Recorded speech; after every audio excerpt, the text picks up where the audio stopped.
I wasn't originally going to make a video this week. I was actually going to take the week off and learn some new fun editing tricks so I can make better videos for you guys, but something happened and I kind of want to take a second and talk about it.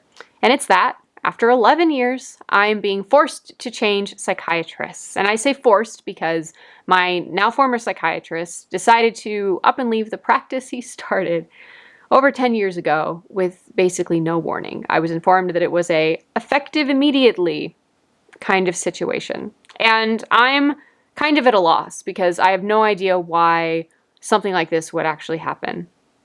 All I can hope is that whatever the reason is, it better be a dang good one, honestly, because I am scrambling a bit mentally because I've had this guy for 11 years, all the way back from when I was a little teenager, basically, smaller kid.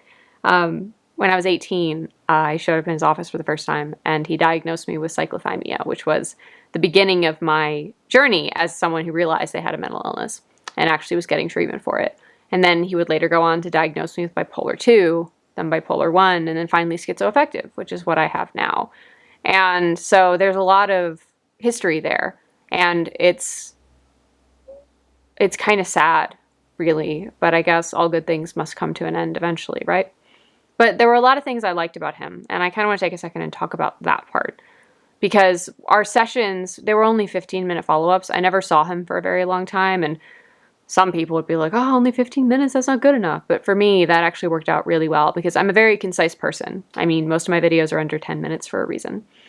And so I would go to him, be like, hey, these are my grievances, this is what's happening, these are my symptoms. And as you guys know by now, I'm pretty good at expressing myself and what I'm feeling and what I'm going through. And so I do that with him, and then we would adjust meds. And I say we because I felt like it was a we situation. It was never, I'm adding this, you have to do this or whatever. It was more like a conversation where it was how do you feel? How would you feel if I raised this? If we raised this? How would you feel if, did this, did that? And I know that's not really making much sense probably, but basically I never felt commanded to take a new medication or do a new dose. It was always a collaborative thing of like, my thoughts and feelings actually mattered. I felt like what I felt mattered. I felt like I was being heard, that I was being listened to. And that's something that I didn't get when I was in the psych ward dealing with the only other psychiatrist that's ever been assigned to me, because that psychiatrist did not listen to me very well at all. He raised my meds, and I was basically forced to take the new doses for the most part.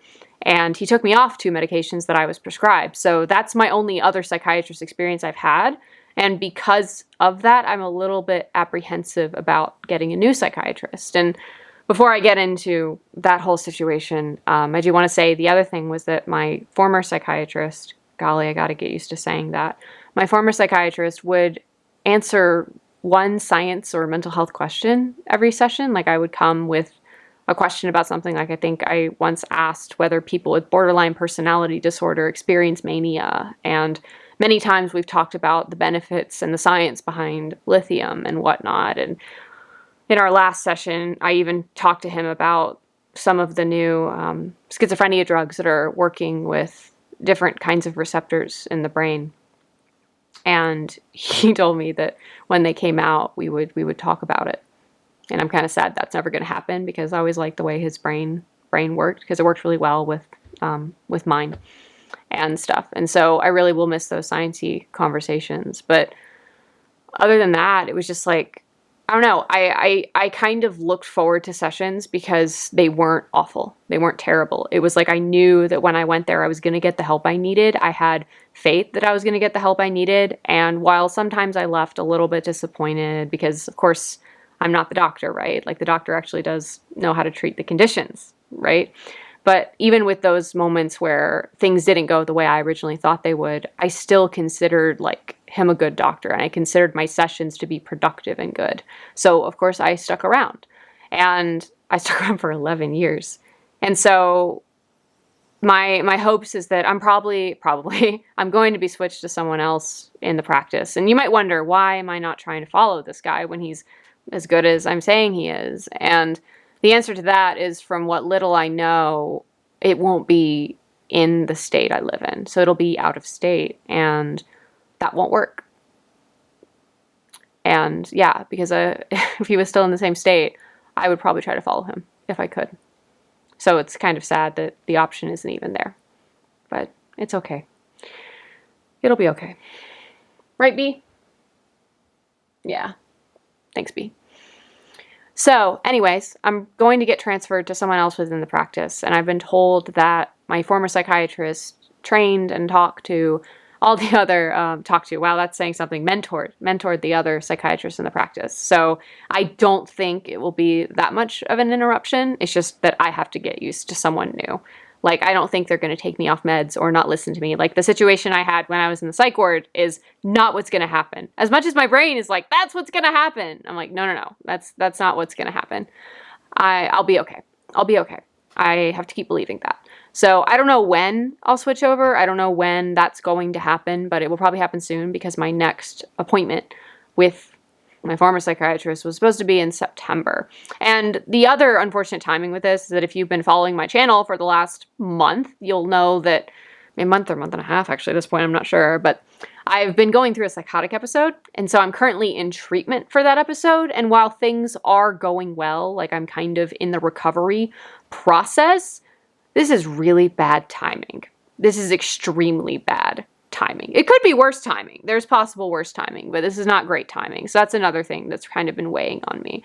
And I guess I could say that with the whole situation, I'm frustrated. I'm upset. I'm a little bit angry, like angry at the situation, not at my former psychiatrist, because he's getting the benefit of the doubt from me. But it's still a little bit like, hey, I feel like I'm being abandoned. I feel like I'm being left in the dust. I feel like I'm being left to fend for myself a little bit. Like, that's the emotions that I'm going through or what I'm feeling. But yeah, that's really what's been going on with that. And yeah, I'm upset. I'm sad. I'm frustrated, but I will be okay. I will be fine. If you've made it this far in this video, drop a B in the comments to let me know. And if you have any advice on the whole switching psychiatrist thing, do drop a comment down below and let me know, because I do read my comments and I'm very grateful for all of you that do comment on my videos. But other than that, thanks for joining me and making the uncomfortable comfortable. I'll see you in the next video. Bye-bye.